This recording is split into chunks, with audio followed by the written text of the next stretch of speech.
Last time যে আমরা সঙ্গীতার বাড়িতে ইনভিটেশনে গিয়েছিলাম, এই ভিডিওটা হলো তখনকারই। আর দেখো আগের দিন রাত্রে বৃষ্টি পড়াতে রাস্তাঘাটের অবস্থা কিরকম হয়েছিল, কিন্তু দেখতে অনেকটা ভালো লাগছিল, চারিদিকে গ্রিনই হয়ে গেছিল। আর স্পেশালি রেল স্কুলের এই রোডটা, এই জায়গাটা দেখে না আমার সত্যি পুরোনো দিনের কথা মনে পড়ে যায়, যখন আমরা স্কুলে আসতাম। এনিওয়ে এরপর আমরা অটো নিয়ে নিলাম, আমাদের সাথে ছিল পায়েলও যাচ্ছিল, মানে অভি, আমি আর পায়েল, আমরা তিনজন। আর এইখানে দেখতে পাচ্ছ শীতলা পূজা যা শেষ হলো, মানে আমরা শীতলা পূজা শেষ হওয়ার পরের দিনই গিয়েছিলাম শীতলাবাড়ি দর্শনে। প্রায় 3 বছর পর আমি আবার গেলাম শীতলা মায়ের দর্শন করতে। পূজার সময় যেহেতু আমরা আসতে পারিনি, আর প্রত্যেকবারই কিছু না কিছু এমন হয়ে যায় যার জন্য আমরা মা শীতলার দর্শনে কখনোই আসতে পারি না, মানে মেলার সময়। আদারওয়াইজ আমি নর্মালি দর্শন করতে আসি, সেটা বেশিরভাগ হয়ে থাকে দুর্গাপূজার সময়। বাট লাস্ট টাইম আমি 3 বছর আগে এসে পুজো দিয়েছিলাম, এরপরই আজকে আসলাম। আর এখানে এসে যখন দেখলাম মেলাগুলো ভাঙছে, আমার না খুব কষ্ট লাগছিল যে কাশ আরো 1-2টা দিন থাকতো, তাহলে আমিও দেখতে পারতাম। তারপরে আমি আর অভি এসে এখানে ধূপকাঠি মোমবাতি জ্বালাচ্ছিলাম।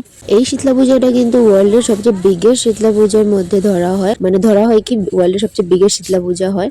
আর প্রত্যেক বছরই বসন্তকালে যখন এখানে পুজো হয়, সবাই আসে, আশেপাশের সব জায়গা থেকে মানুষ এখানে আসে। তো তোমরা কারা কারা এসেছিলো কমেন্টে জানাবে। আমি কিন্তু বরাবরই প্রত্যেক বছর সোশ্যাল মিডিয়াতে পুজোগুলো উপভোগ করে থাকি, এবারও কিন্তু তার ব্যতিক্রম কিছুই হয়নি। এবারও সোশ্যাল মিডিয়াতে পুজোটা পুরোই দেখলাম, আর খুবই ভালো লেগেছে। দূর দূরান্ত থেকে এত মানুষ এসেছে আমাদের ছোট্ট লামডিং শহরে, আর এখানে এত যে মানুষ হয়েছে খুব ভালো লেগেছে দেখে।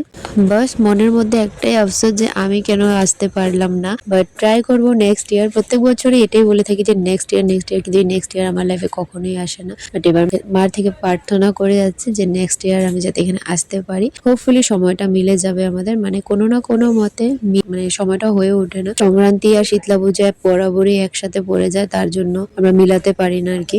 বাট নেক্সট ইয়ারে আমি আসবোই, লাগলে আমি একদিনের জন্য আসি, সকালে এসে রাত্রে চলে যাই, কিন্তু তথাপি আমি আসবোই শীতলা পূজার সময়। কিন্তু পূজার শেষেও যে আজকে এসছি আমি সুন্দরভাবে শাড়ি টাড়ি পরে পুজো দিতে, সেটাও কিন্তু আমার খারাপ লাগেনি। পূজার সময় আমি হয়তো এইভাবে আসতে পারতাম না এত ভিড় ভাট্টাতে, কিন্তু এখন এসে আমার খুবই ভালো লাগছে। তোমরা বলবে আমাকে আজকের লুকসে কেমন লাগছে। আর হ্যাঁ, জানাতে ভুলো না তোমরা কারা কারা এইবার মানে 2026-এ শীতলা পূজা দেখতে এসেছিলে। বাই দ্য ওয়ে আমাদের পুজো দেওয়া শেষ হয়ে গেছে, মাকে দর্শন করে খুবই ভালো লাগলো। আজকের ব্লগটা তোমাদের কেমন লেগেছে কমেন্টে জানাবে, ভালো লেগে থাকলে অবশ্যই একটা লাইক কমেন্ট করে দিও, আর চ্যানেলটাকে সাবস্ক্রাইব করে আমার পাশে দেখো ফর ইউর আপকামিং নোটিফিকেশন। দেখা হচ্ছে নেক্সট।